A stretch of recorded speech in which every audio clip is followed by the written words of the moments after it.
Somos PAE, líder global de energía. Ofrecemos productos y servicios a la industria y estaciones de servicio. Nuestra producción de petróleo y gas abastece al mercado local y al de exportación. Energía para la industria.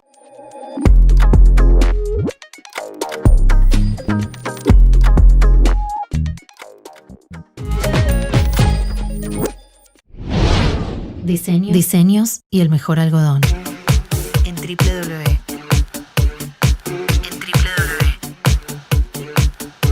En www.doctorinc.com.ar @doctorinc remeras. Doctor Inc.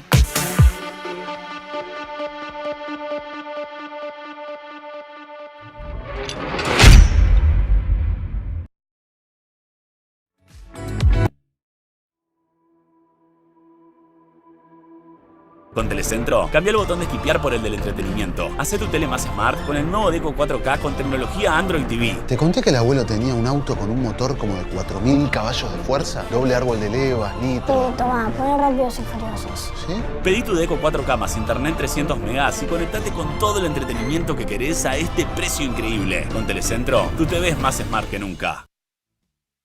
Auspicia este programa.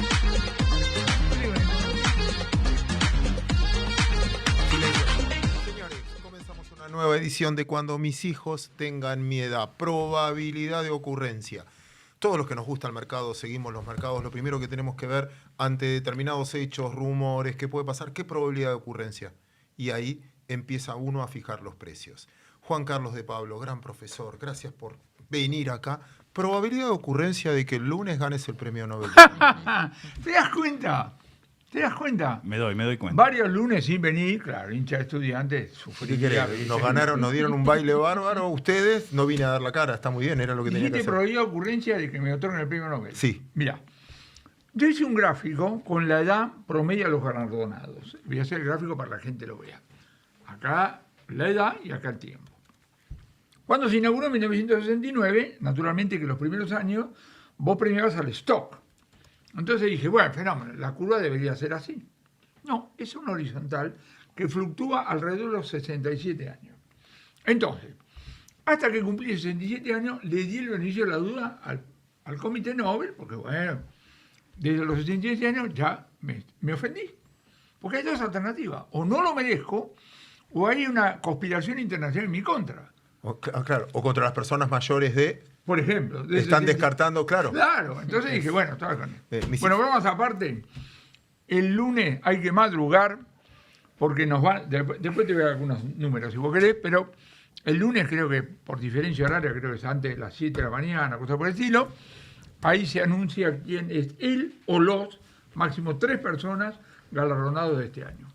Las 3 personas son por el mismo... Hola, Demián. Hola, ¿qué tal? ¿Cómo les va?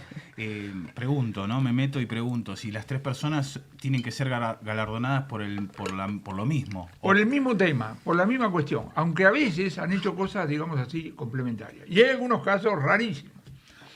El mismo año que se lo dieron a Hayek, se lo dieron a Gunnar Myrdal, que desde el punto de vista político estaban en las antípodas.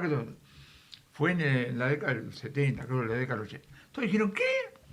Ambos habían contribuido a la teoría monetaria en la década del 20, y fue por eso. Porque es un premio a avances en la teoría que tienen implicancias prácticas. Es un avance en la teoría. Vos podés haber sido el mejor ministro de Economía de un país y no te lo dan. Te digo más, no te podés autopostular, ¿viste? Vos podés mandar una carta. Yo sí creo que me la... No, te la tiran al canal. Después si querés te digo cómo es el proceso. Y... Hola Mariana, ¿todo bien? Muy bien, ¿vos? Bien. Juan Carlos, una vez te lo pregunté, pero reafirmo de vuelta acá, el público se renueva. De tipos que vos leíste todos y escribiste qué aprendí de cada economista, etcétera. De argentinos que vos crees, aparte de vos, ¿no? Obviamente, que crees que pueden en algún momento dar la sorpresa y ganar un premio. El candidato que tenemos desde hace enorme cantidad de años es Guillermo Calvo, que tiene antecedentes por haber hecho puntos en teoría relevantes. Acordate, en la década del 70, inconsistencia temporal, después reformas increíbles, no creíbles, si vos querés, toda la época de Martínez Dios, etc.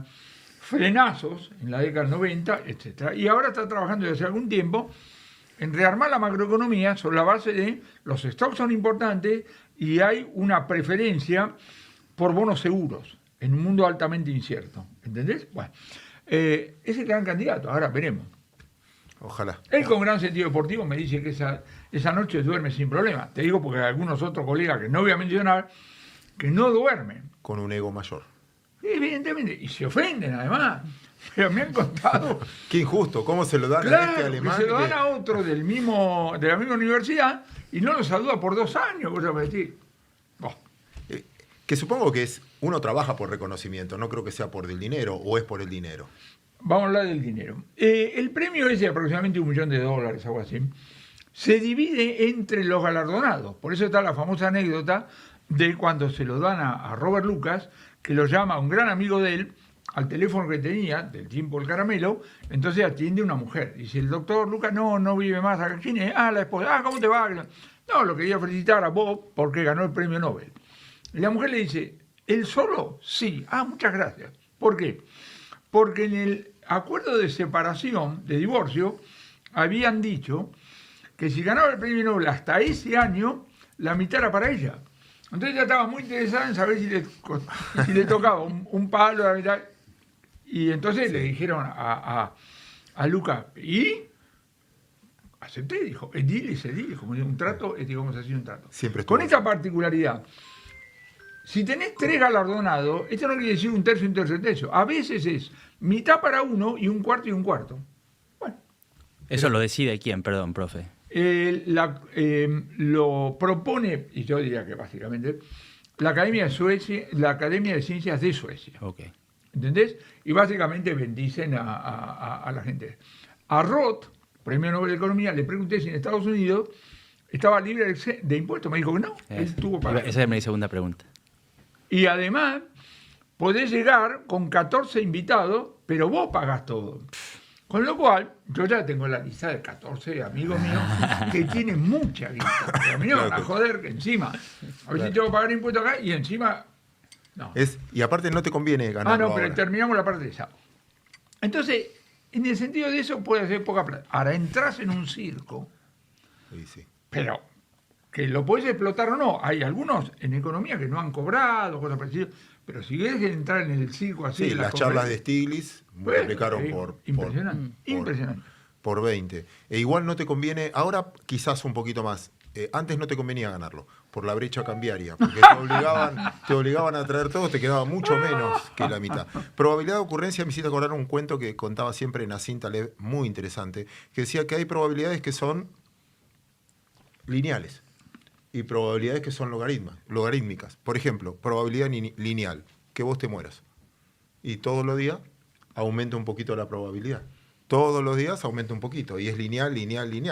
Perdón que les diga, ¿no? Pero todos los días falta un día menos para ese evento. Buah. La segunda, la probabilidad logarítmica, si quieren, es... Y el ejemplo que él daba era el siguiente. Suponete que le escribís una carta al Papa y el Papa tarda 6 semanas en contestarte promedio. Cuando no había... Fede, perdón que hablemos de esta antigüedad de cartas, cosa que a vos no debes tener ni idea de lo que estamos hablando. Vos escribías cartas y tardaban... Perdón, sí, claro que sí. Con mis amigos desde México me escribían cartas.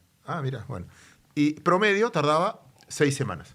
Entonces decía que la expectativa máxima de alguien cuando le escribió al Papa era en la semana 5, ya estaba pendiente si venía el cartero. En la semana 6 era... Nada, estaba eufórico. Semana 7, semana 8, semana 9. Si a la semana 10 estás esperando que venga una carta, por eso decía, ¿no? En eso que vos decías, la probabilidad de ocurrencia de que te llegue a los 71 que tenés y no a los 67 por arriba del promedio. Te hago un ejemplo diferente, pero en el mismo estilo. Vos estás esperando un colectivo en una parada y vos sabés que el colectivo pasa con frecuencia cada 10 minutos. Hace 13 minutos que lo estás esperando. ¿Te quedás porque decís ya llega o pasó algo? Y eso es difícil, ¿eh? Es difícil. El costo hundido de haber vivido 10 minutos me aterra, pues ya invertí 10 minutos. Pasa con las inversiones, es el costo hundido. Claro. ¿Cuánta plata ya tuve? No sé, teléfonos. Viste que son random los teléfonos. Sí, la falacia del apostador también. Claro, en 2 minutos será atendido. Ya pasaron 2 minutos. Igual entran mismo random, pero... Claro. Ya esperé. Ya esperé, son 2 minutos. ¿Cuánto vale 2 minutos? Por eso uno se pone contento cuando ya hay alguien en la parada, porque es como que amortizó algunos minutos que esperó por vos. Bueno, Es verdad. en el futuro eso no va a pasar, porque ya está empezando a existir software. Yo lo vi hace poco con un chino que vino a hablar con Mercado Libre, que esencialmente es un software de atención al cliente, pero también de cobranza de crédito. Entonces me muestra una llamada en tiempo real donde él ajusta qué eres, acento mexicano, acento colombiano, mujer de 10, 30 años, de 20 años, de 25 años, y tiene una conversación con un mexicano donde básicamente el mexicano al principio le dice, no te puedo pagar, entonces la inteligencia artificial le devuelve y dice, bueno, si no me puedes pagar ahora, ¿qué tal si me puedes pagar en este tipo de plan? No puedo, en este podés, sí, en este puedo. Y le termina haciendo la conversión. Entonces este espera, yo creo que cuando los bots se vuelvan realmente buenos, no la vas a tener más. O vas a estar cercana a cero. Y eso va a aumentar mucho la satisfacción del cliente. Vos sabés que... Pero te digo, ¿cuántos romances habrán iniciado esperando el colectivo? Claro. Empieza la conversación. ¿Cuántos minutos hace que estás? Claro, 10. claro, empieza. Wow. 13. ¿O no? Ah, pero ¿cada cuánto viene? Y hacen cuenta y una cosa lleva a la otra. Se van y invirtiendo. con la cara. Qué paciencia, sería buen partido Ahí está. para mí. Te voy a contar algo que vos no tenés ni idea. De tu generación no tienen ni idea. Que es algo que tiene que ver gestual con lo que contaba él recién. Fíjense, pero ya no sé si existe. Antes, para ir a pagar un impuesto, para sacar plata, hacías cola en el banco. Y la cola en el banco duraba un montón. Una vez me lo mostraron y después me hice paranoico de ver eso.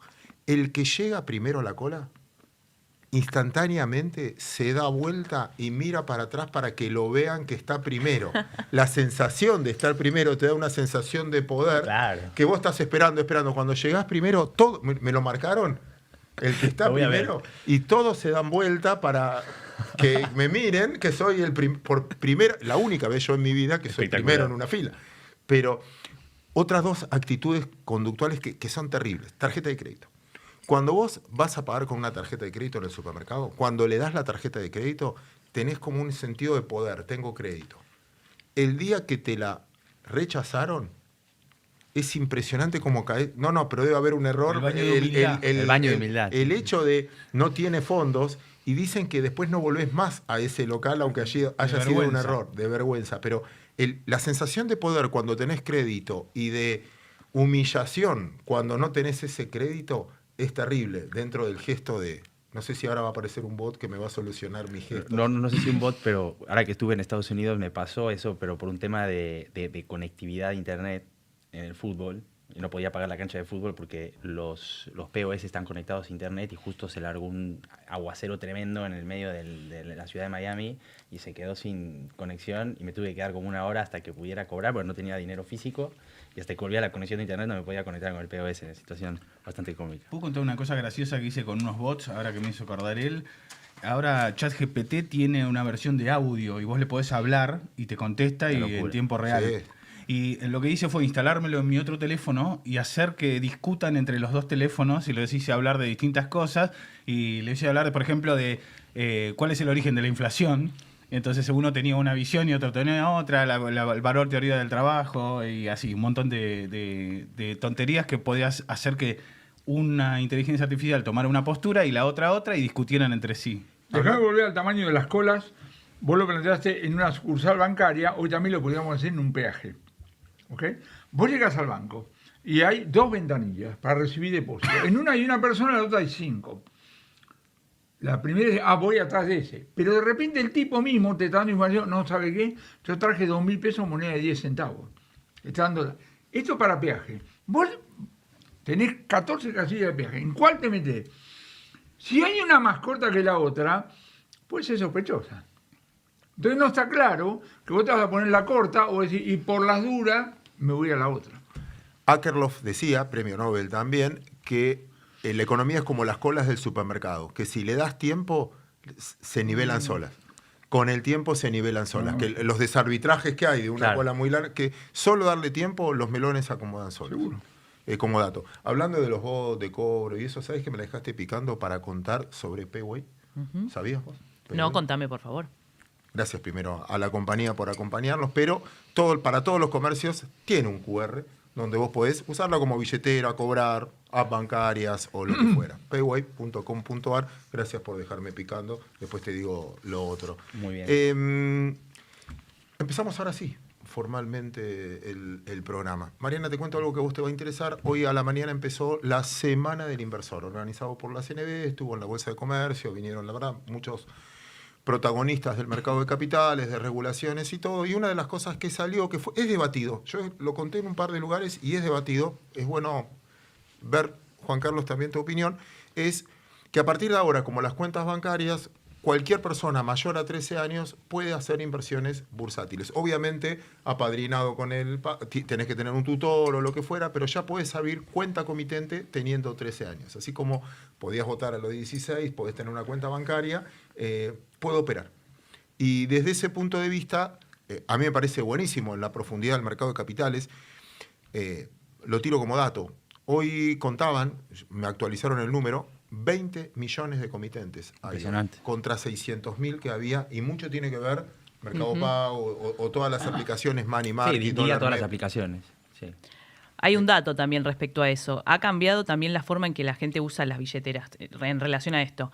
Antes lo utilizaban como método transaccional y hoy gran parte de los que usan la billetera lo hacen para invertir en estos fondos money market que vos mencionás, en los cuales para poder hacerlo tenés que tener una cuenta comitente y también esto que planteó la CNB y que hoy salió en boletín oficial, porque ya la semana pasada se había adelantado, también va a ser importante porque tengamos en cuenta que hay muchos chicos hoy, por un lado, que están tratando de alguna forma o agarrados en algunos lugares que no están bien, que tienen que ver, por ejemplo, lo voy a decir con todas las letras, casinos, apuestas online, que de alguna forma quieren, no sé, eso es una forma mala de entrar, de alguna forma ellos creen que de alguna forma están invirtiendo y no lo están haciendo. Esto es una forma buena de invertir con un tutor regulado por la CNB.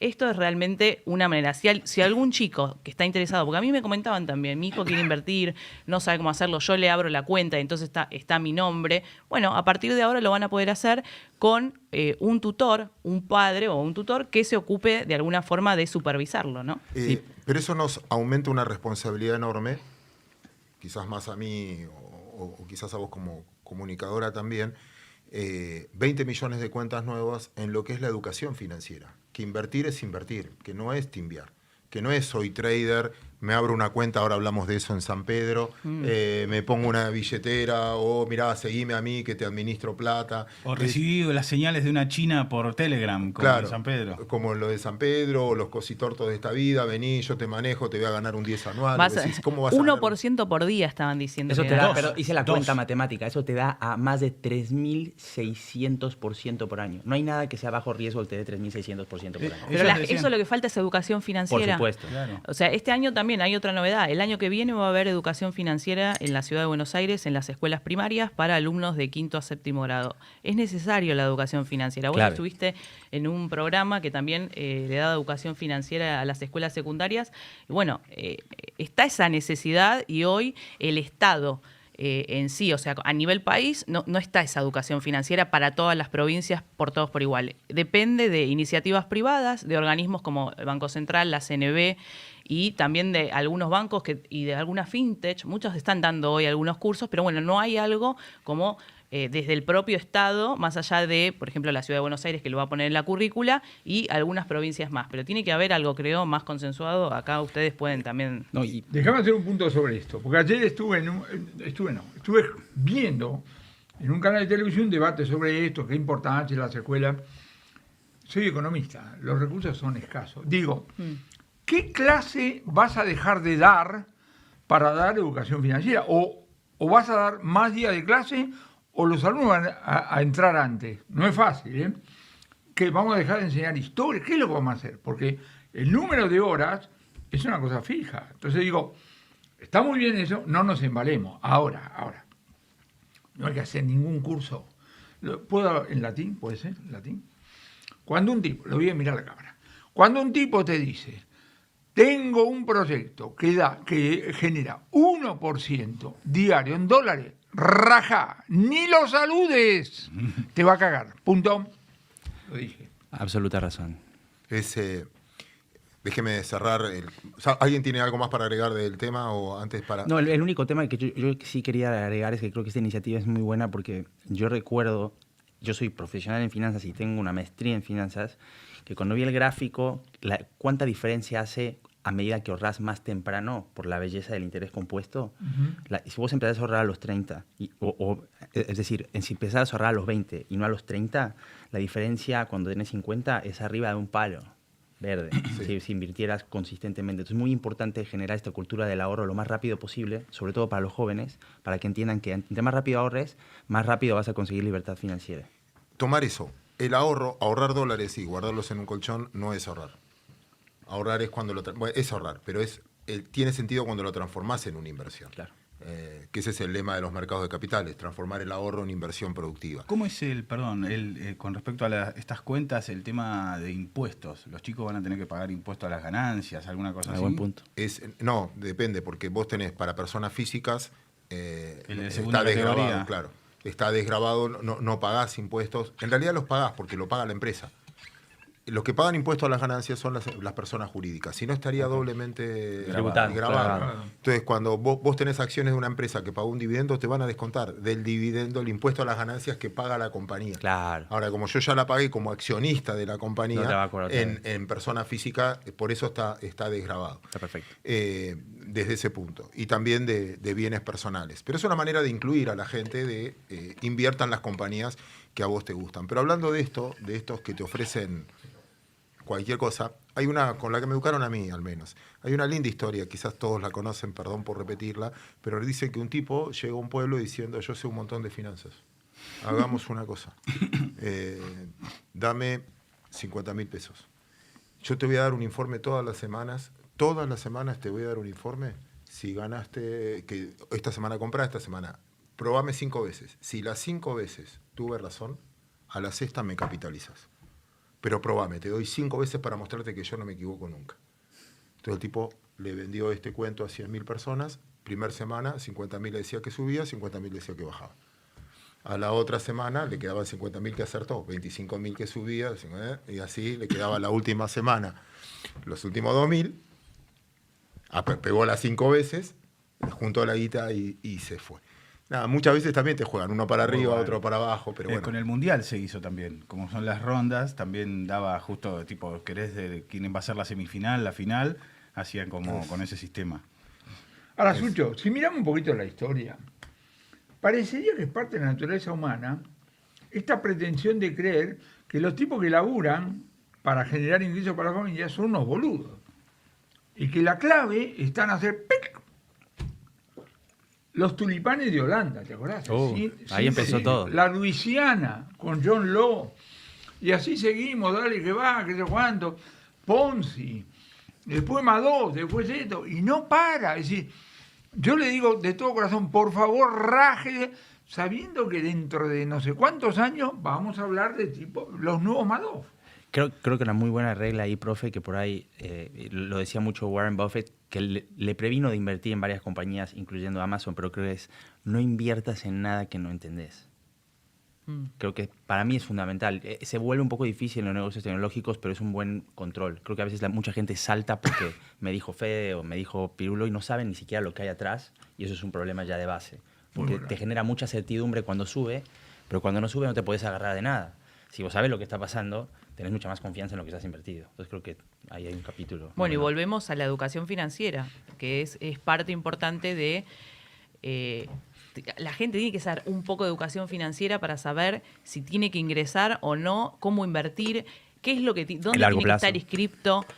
O sea, los criptomonedas, los que manejan criptomonedas hoy no están inscritos en lo que es la Comisión Nacional de Valores, pero bueno, hay empresas que son muchísimo más sólidas. Esta criptomoneda que vendía no estaba en ningún lado. No. Vos no te la podías bajar directamente de ninguna... No te podías exchange, nada. No te podías bajar de ningún exchange y tampoco te lo podías bajar en tu celular directamente desde la App Store o desde el Google Store. Claro. Directamente te pasaban un link. Eso ya es peligroso. O sea, tendría que estar, si es un exchange, te tenés que bajar del App Store, del Google Store, de cualquiera de esos sitios de confianza. Además es gracioso porque el argumento que usaban es, como nosotros estamos en comunidad y compramos todos juntos, eso hace subir el precio. Entonces, menos mal que es mentira, porque eso está prohibido. O sea, menos mal que es un juego y no es que porque compran todo sube, sino estaría a su vez más prohibido aún.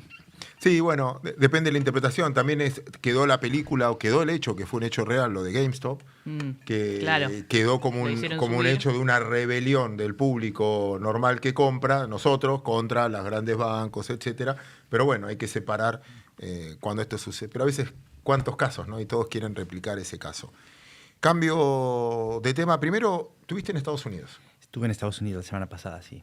Contanos, danos vida, algo que Sí. viene que nosotros no sabemos. Mira, un par de cosas. Creo que vi que la economía americana es mucho más resiliente de lo que creía. Entonces, a pesar de que se habla de crisis y demás, creo que el consumo está explotando por todos lados, en todas las clases sociales. Lo vi en los shoppings de clase alta, pero también en clases más bajas y en lugares de sectores más bajos.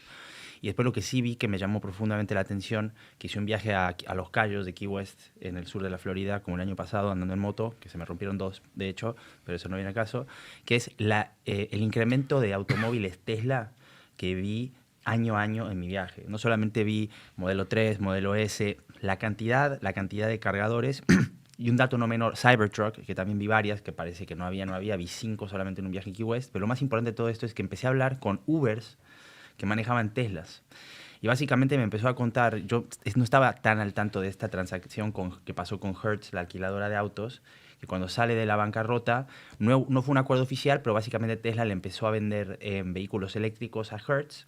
Hertz los empezó a usar, ¿viste? Para alquilar los autos. Y básicamente los clientes se empezaron a volver los embajadores de la compañía, que es básicamente publicidad gratis. Y en parte de eso también hicieron un mecanismo de financiamiento con Uber, donde básicamente me cuenta el Uber, que era ciencia ficción. Me decía, tengo un Tesla para manejar Uber, porque básicamente me cuesta, en 6 meses gasté $2,000 en energía o en combustible para el auto eléctrico, el equivalente de energía, y tengo un Audi en mi casa para mi consumo personal. Con lo cual, y cuando empecé, y bueno, de hecho hice flujo y stock, ¿no? Flujo y stock. Y lo último es que encima de eso me subí en un Tesla y lo manejé y utilicé el software que se maneja sobre el auto, y realmente es escalofriante lo casi perfecto que es. Yo estoy casi seguro que en los próximos 2 o 3 años la gente va a ir leyendo en el auto, los que tengan los Teslas, y va a manejar solo. Es casi perfecto y es una experiencia totalmente distinta a manejar un auto común, mucho más simplista, todo adentro de la pantalla, todo con tecnología. Casi todas las actualizaciones son por software. Tú no tienes que llevar el auto al concesionario. Todo por software. Pero lo que más me impresionó fue los Ubers son embajadores de los Teslas. Porque claro, vos te subís al Tesla y lo matas a preguntas y te queda la curiosidad y terminas yendo al concesionario. Claro. Entonces es una genialidad de Elon Musk cómo está haciendo este boca en boca, igual que lo hizo Nubank para expandir Nubank al principio. Es una estrategia muy similar de mantener bajo el costo de adquisición del cliente, y como el producto es tan bueno, casi que se vende solo. Es increíble cómo funciona, realmente. Voy a usar tu tema, gracias por la explicación. Profe, te quiero meter en un tema que leía recién, hoy, sobre cuánto, si se puede medir métricamente, cuánto puede dañar una importación o una política importadora a la industria nacional. Cuánto hay mito, cuánto hay realidad. Entonces, lo que decía este autor independiente, dice, mira, en Estados Unidos, basaba todo en la economía de Estados Unidos, y el mito de que la importación va a arruinar el empleo americano. Y él ponía el ejemplo, no importa, no sé si se puede decir marca o no, perdón, Honda en Estados Unidos. Y decía, bueno, mira, importan, pero empezó a contar cuánto trabajo daba el service, porque el service, independientemente que el auto es importado, yo el service lo hago en el lugar y en la ciudad donde yo estoy. ¿Cuánto trabajo di a la logística para que del puerto lo lleven a la concesionaria? ¿Cuánto trabajo doy al traductor? ¿Cuánto trabajo doy a la traducción del manual? Entonces, ¿cuánto le saco realmente a la industria y cuánto aporto? Porque el importador también toma gente, administrativos, etcétera. ¿Hay una métrica? ¿Se estudió eso ahí para generalizar? La primera cosa que hay que decir es que en materia de reducción de barreras al comercio, este gobierno está siendo muy específico. Ahora sacó una lista de 89 productos. ¿Y cuál es la pregunta que hace? ¿Por qué esos productos? ¿Por qué no otros productos? Las reducciones no fueron uniformes. ¿Por qué unos más? ¿Por qué unos menos? Entonces, la primera cosa que hay que decir es, ¿esto llegó para quedarse o no? ¿Por qué? Porque la estrategia de importación no la armás de un día para el otro. Si vos crees que va a durar, bueno, puede que encares alguna cosa. Si vos crees que es transitoria, vos decís, bueno, está bien, digamos así. Es para bajar un precio, como los pollos mazorines. La otra cosa que hay que decir es eso, que es muy importante. El impacto para abajo es lo que en economía se llama once and for all, una sola vez. Claro. No es que te baja la tasa de inflación. Esto es una cosa verdaderamente importante. Estadísticamente, el mes que ocurre, claro, la tasa de inflación, medida como precio de acá contra precio del mes anterior, te baja. Pero es por única vez, ¿entendés? Yo digo, sigo insistiendo, a mí me parece que la importación hoy tiene mejores abogados que la producción local. Yo insisto con eso, no tengo ningún problema que se funda alguien y se tiene que fundir. Pero a mí me parece que algunas de las desregulaciones y las cosas que están haciendo están más sesgadas hacia el importado que hacia la producción nacional. Y eso lo tienen que mirar un poco, digamos, ¿no? ¿Y eso por qué crees que? Porque vos lo dijiste una vez, te lo escuché, que están, no digo sobreactuando, pero también están muy preocupados por lo que da el número de inflación más allá del largo plazo, que están demasiado pendientes a que siempre eso sería un desacelere. error. Probablemente el ala económica no, porque son profesionales. Me pregunto si el ala política no empieza a desesperarse y dice, che, ahora, esta semana tenemos el IPC, hay 3 estimaciones privadas, todas empiezan con 3 y acaba le dio 4. Va a salir 3 y pico, poner. Suponete que dicen, no, en octubre tiene que empezar con 2. Bueno, flaco, milagro no hay, ¿no? Entonces hay riesgo, los menciono, no es que los esté esperando, que dibujen la estimación, que controlen los precios, que vayan atrás con aumento de tarifa. No va a ocurrir, pero digo, ese es el tipo de cosas que son productos de la desesperación, ¿entendés? Entonces, todo el tema de la importación, digamos, lo quiero, lo quiero ver, ¿entendés? Y el otro punto es verdad eso, las importaciones a veces tienen mejores abogados que la producción local. Porque hay muchas veces que producción local no es tan eficiente, no por el productor, sino por la cantidad de ineficiencias que tienen puestas por el propio Estado, claro. Regulaciones, impuestos, que decís, competimos en igualdad de condiciones, estos países no pagan impuestos, producen en el mar. Tenés el riesgo laboral, tenés tantas cosas, tenés toda una serie, digamos, restricciones que el importador, digamos, no los tiene. Claro. Para eso está el arancel. Ahora, alguien puede agarrar y decir, mirá, estoy cansado de los abusos de los productores locales. Siempre tenés historia para un lado y para el otro. Yo entiendo, un tipo que dice, me tiene agarrado, muchas veces el productor local de un insumo tiene agarrado a un productor que viene atrás en la cadena, que es eficiente y que lo está, digamos, matando. Entiendo, va para un lado y va para el otro. Es una cuestión de cómo vas, digamos, coordinando algunas medidas con otro tipo de medidas. Ese es el tema. Y de lo que estuviste leyendo, esos 89 productos, si es que tenés opinión formada, ¿lo ves con un plan? No, no lo tengo. No lo sé. Me hubiera gustado que el gobierno explique. Lo que pasa es que las medidas tipo, ¿cómo se llama? Tailor-made, ¿no es cierto? Es decir, traje a medida, son difíciles de explicar. La verdad que no sé, son difíciles, digamos así, de explicar. ¿Qué estudios hay por la cual moviste esto? A mí me gustan las modificaciones uniformes de las tarifas. Porque ahí no tenés nada que discutir. Vas para un lado, vas para el otro. Cambio de capítulo, otra de las cosas que escuché a la mañana entre las presentaciones, casi sale al aire y al final no pude, así que se van a conformar con mi explicación de lo que él dijo, Marcos Buscaglia. Entonces habló de un gran economista, Alberdi Partner, sí. Ya con el nombre de Alberdi ya me gusta. Marcos explicaba, contexto internacional, cómo juega en la Argentina hoy, cómo juega en la región. Entonces habló de la desaceleración económica, no recesión, que es el mejor de los casos, porque todavía hay algo de consumo claro. Y la tasa de interés para abajo. Cómo las materias primas empezaron a rebotar un poquito por debilidad del dólar, siempre va de la mano y siempre explico lo mismo. Si yo les digo a ustedes, subió la soja, subió el petróleo, subió la madera, subió el aluminio, subió el acero, subió la bolsa, subieron las criptos, no es que subió todo, bajó el dólar. Si yo le digo bajó la soja, claro. Es la contraparte porque lo estoy midiendo en dólares. Es como que en Argentina yo les digo subió la leche, subió la carne. No, está bajando el peso. No es que es la definición de inflación. Totalmente. Sin duda. Entonces, la contracara de la debilidad del dólar por la baja en la tasa de interés favorece mucho a la región y hay un flujo bastante favorable para América Latina. Y el segundo punto, segunda comparación que me gustó, es cuando empieza a hablar de América Latina. Y ejemplo, ¿no? Llevó una planilla. Brasil, Chile y Perú tienen un riesgo país de 250 puntos básicos más o menos. Tienen un déficit fiscal primario de 2 a 3 puntos del PBI. Los 3 países. Con un riesgo... Los 3 son B, B+, casi investment grade. Casi investment grade, sí. Paraguay es investment grade. Pero Paraguay tiene superávit. Pero el resto de esos 3 países que mencioné, Colombia también, Que supo ser investment grade también. Que supo ser, tienen, repito, riesgo país entre 200 y 300 y todos tienen un déficit fiscal de 2 o 3 puntos del PBI. ¿Cuál es el consejo fraterno que le tenemos que dar a los argentinos? Che, no jodan porque en cualquier momento derrapan. Vamos al revés. Claro. Del otro lado del mostrador, Argentina, superávit fiscal primario de 1,5 puntos, riesgo país en 1.200. Tenemos el pasado en contra. Exactamente. Defaultador serial. ¿Y qué está pasando con las empresas, no? ¿Qué Que está están saliendo a pasando? financiarse. Hoy YPF, ayer, el otro día Pampa, YPF al 6, creo que salió hoy, 5,5 Pampa el otro día. Sí, muy por debajo, pero es verdad. Pero vamos a ese punto, que a mí ahí me da, no sé, quizás es un error mío siempre de tratar de ver el vaso medio lleno, pero ahí es la diferencia 2015-2017, yo pagué para ver, porque me contaron una historia que yo compré, que decían vamos a bajar el déficit fiscal, va a ser prolijo, va a ser gradual, etc. Pero primero pagamos, PIMCO, Templeton, pagaste para ver. Ahora, como nadie cree, por eso está en 1.200, la plata no entró. Estoy esperando que convalides el superávit fiscal, entonces la próxima orden es de compra, no de venta.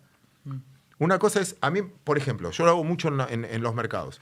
Mariana, ¿cómo ves el mercado? No, es un desastre, yo creo que explota todo. ¿Y qué tenés en cartera? No, yo tengo todo dólares. Bueno, ya tomaste la decisión. Fuiste coherente con lo que pensaste, pero ya vendiste. Juan Carlos, ¿cómo la ves? Toda para arriba, a mí me encanta, esto está buenísimo, están haciendo los deberes. ¿Y cómo? No, yo tengo 100% en acciones y bonos. Perdón, tu opinión no me sirve, ya compraste. Claro, la que me sirve es la contraria. Veo todo mal y estoy comprado, va a vender.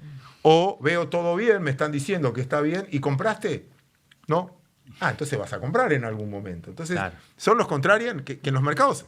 La opinión que sirve es la que toma las decisiones con respecto al futuro, no con respecto al pasado, ¿no? Como perdí, quiero vender todo. Un puntito sobre el mundo. Esta semana el Fondo Monetario va a actualizar los pronósticos macroeconómicos de los países miembros. El World Economic Outlook. Sí.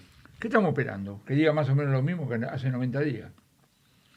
Hoy tenemos un año de Hamas Israel con Hezbollah, que vos explicaste más de una vez, lo de Hezbollah es un dolor de cabeza mucho más grande, ¿no es cierto?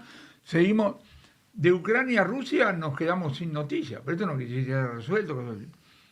Y estamos esperando que la economía mundial siga creciendo. A mí me llama la atención, yo soy un experto, pero digo, no hay proporcionalidad. Precio del petróleo bajo. Sí.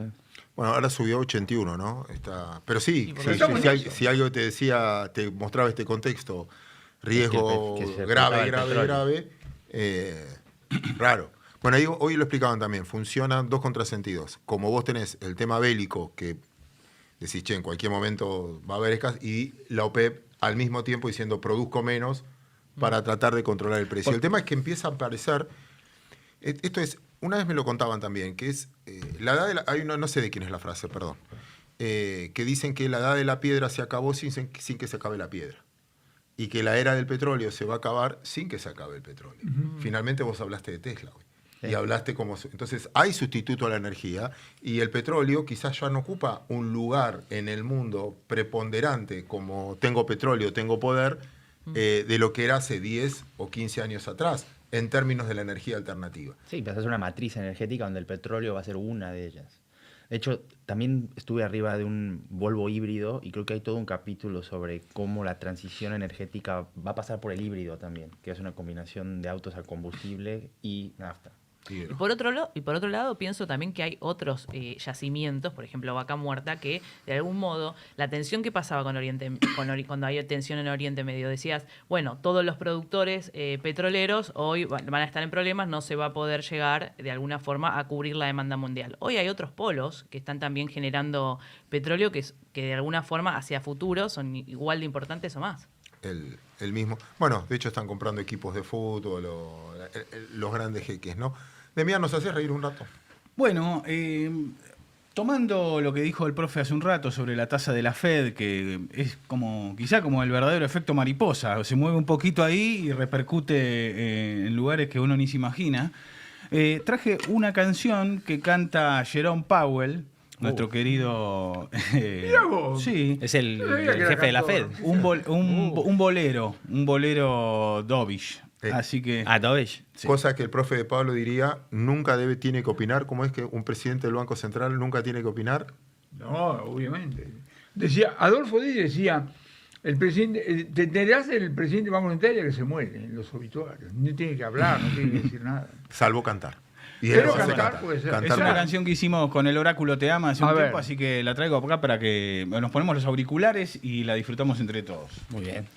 Oh, no, pero... Saludo al Oráculo. Un fenómeno. Un fenómeno. Un fenómeno.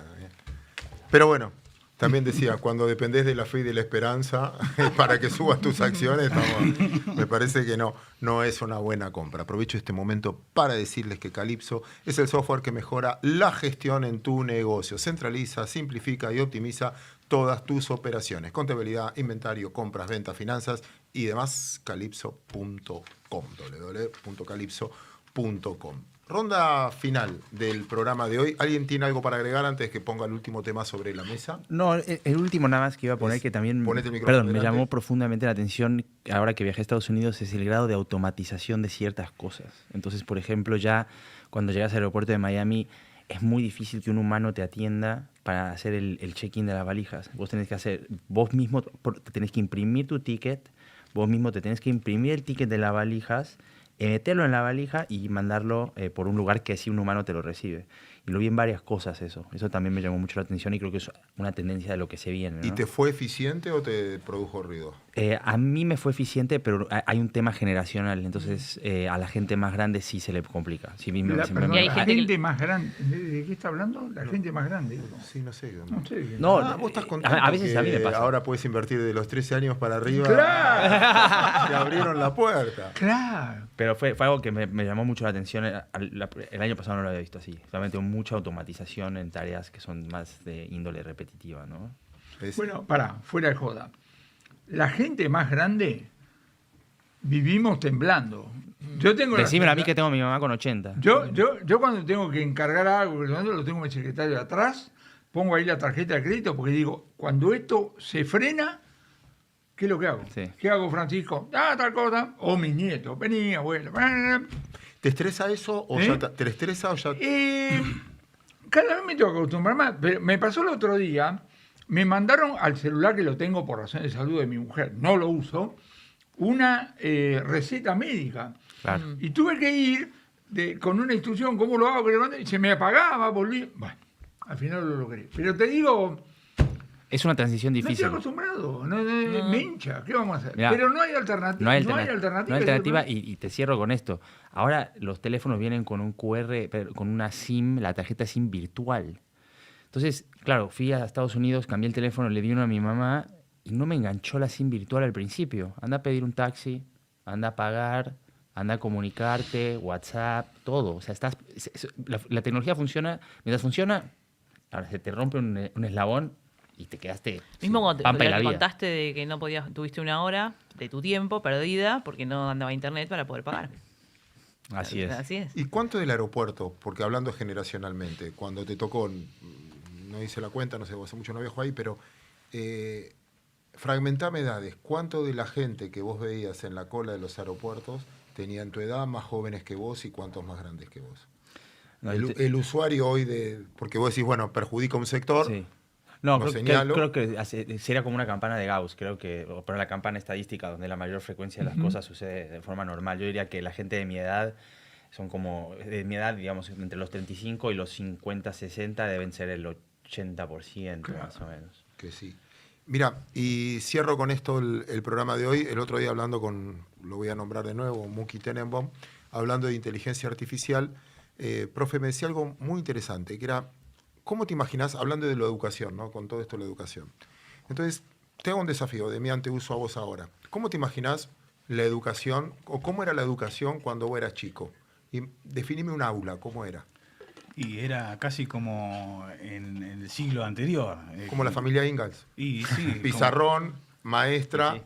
Le dicen, no le A decían mí también me tocó educación napoleónica, que tiene esa organización que es como el que tomás distancia en el patio, te ordenás por altura, saludás a la bandera, después te quedás en el aula, tenés la autoridad en el frente. Hay toda una...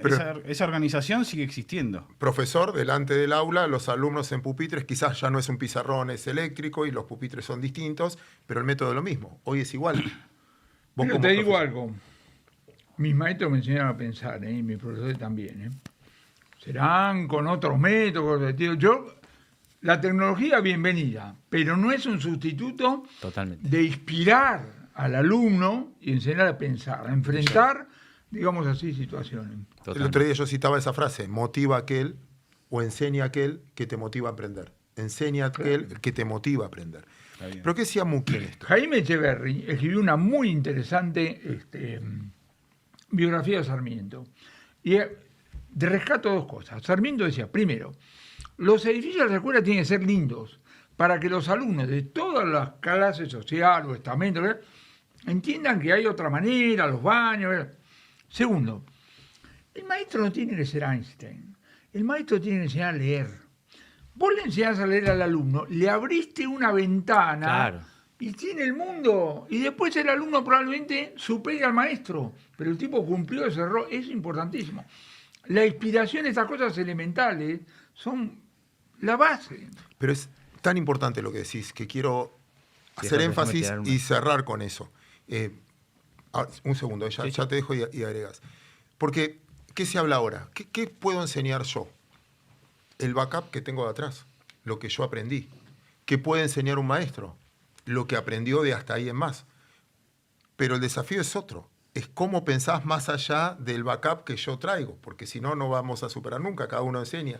Sobre todo con inteligencia artificial, que yo ya puedo hacer un resumen hoy de lo que piensan. No sé, yo me compré, bueno, vos sos testigo, los libros de Juan Carlos que dice que aprendí de cada economista y lo tengo y lo leo y lo busco, etcétera. Vos también en un momento te fuiste a la virtualidad y empezaste, lean mis artículos en tal lado, y yo iba, leía o buscaba, pero de un stock. Pero yo tu stock ahora ya lo puedo ver metido, tráeme qué piensa Juan Carlos de Pablo de esto, tráeme qué piensa Arriazu de esto, tráeme qué piensa Marx de esto. ¿Qué pensaría Marx hoy si estaría vivo de esta circunstancia? Y empiezo a tener algo dinámico que va a ser exponencial el cambio en los últimos tiempos. Me parece muy relevante que me enseñes a pensar en ese camino. ¿Ibas a agregar algo? Sí, no, y a inspirar. Inspirar, claro. Inspirar. Yo quise ser aviador y ser escuela de aviación militar, no pude por donde nací, pero la persona que más me inspiró para estudiar economía al principio fue mi profesor en la secundaria que me enseñó economía, un americano loco que se llama Mike Austin, pero que era un genio en economía. Y él fue el que él y mi abuelo fueron los que me inspiraron a estudiar las ciencias económicas. Yo creo que vos te acordás de los profesores que te inspiraron. Exactamente. Y no tanto de las clases en particular, lo que te enseñaron, sino el que te inspiró. Yo creo que es así. Y lo pongo al revés. Las materias o disciplinas que no te gustan, juguita, tuviste un mal profe. Seguro. Un buen profe te hace... Te cambia todo. Un gran profe de griego y te encanta el griego. Dijo cualquier cosa. Es la clave. El amor, el tipo se embala, dale, y después las clases tienen una dinámica. Juan Carlos, te cierro con una pregunta. Cuando vos das clases en un montón de universidades, cuando ves y te toca interactúas con nosotros, interactúas en los programas, interactúas con un montón de gente. ¿Estamos en una sociedad mejor de la que vos creciste en esos términos? Estamos en una sociedad distinta. Estamos en una sociedad que hoy se deja llevar por los titulares, no va a los originales. Mis alumnos me dicen, salió precio al consumidor, ¿sí? Vamos al INDEC, no vamos a González, ¿qué me importa? ¿Entendés? Vos le tenés que enseñar al pibe, yo no puedo pretender, mis alumnos tienen que venir con el diario leído, yo no puedo aprender al kiosco a comprar un diario impreso. Entonces vos le tenés que enseñar cómo se leen los diarios con esto, donde lo que dice el título, lo que dice, hay que ver si hay relación o no, bueno, todo eso. Pero para eso está el aula. Vos lo que tenés que decir al muchacho, practique conmigo. La calle 10 veces peor que... Si usted me va a sobrevivir a mí, sale a la calle y lo pisa el tranvía. Entonces practique conmigo. Entonces, ¿yo qué hago? Sale el tema de la pobreza. Y yo digo, ¿y por qué hay que ayudar a los pobres? Y los tipos miran, ahorita me está jodiendo. No, yo no, a ver, vos le forzás al alumno a que revise lo que trae, de la calle, de la familia, de los amigos, de lo que escuchó. Ese es el rol de la universidad. Y nota a pie de página, si querés el lunes que viene. En todo el debate, no, en todo lo que yo escuché la semana pasada, referido al financiamiento de la universidad, no hubo nivel universitario. No hubo nivel... La universidad se piensa, se parte de los hechos. Yo quiero y agarren el presupuesto, línea por línea, qué se puede hacer, que esto, que lo... Que marchen los médicos, los sociólogos, los de ciencias económicas tienen que agarrar el presupuesto y ponerse a ver. Juan Carlos de Pablo, un honor tenerte aquí. Nos vemos el próximo. ¿A cuántas le dirás lo mismo? Sí. No creas. Mariana, un honor tenerte aquí. Emian, qué honor tenerte aquí. Muchas Brillante, gracias, como Claudio. siempre, tu participación. Nosotros nos reencontramos mañana con Alejo Rodríguez Casio. ¿Y vos, Mariana, qué van a hablar? No. ¿Sabes? Mañana. Ah, no, con Male, perdón. Mañana. El jueves. Con Male, Male, genia. Mandamos un beso enorme a la gran Male. El jueves Economía Real. Vuelve el hacha. Vuelve el hacha en serio. Esta vez en serio. Después de estar en Estados Unidos, llega mañana. Llega de Estados Unidos. Y el miércoles pasan con Santiago Bulat y Alan Suchovicki en El Inversor. Viernes, Julián Josovich. Nos reencontramos.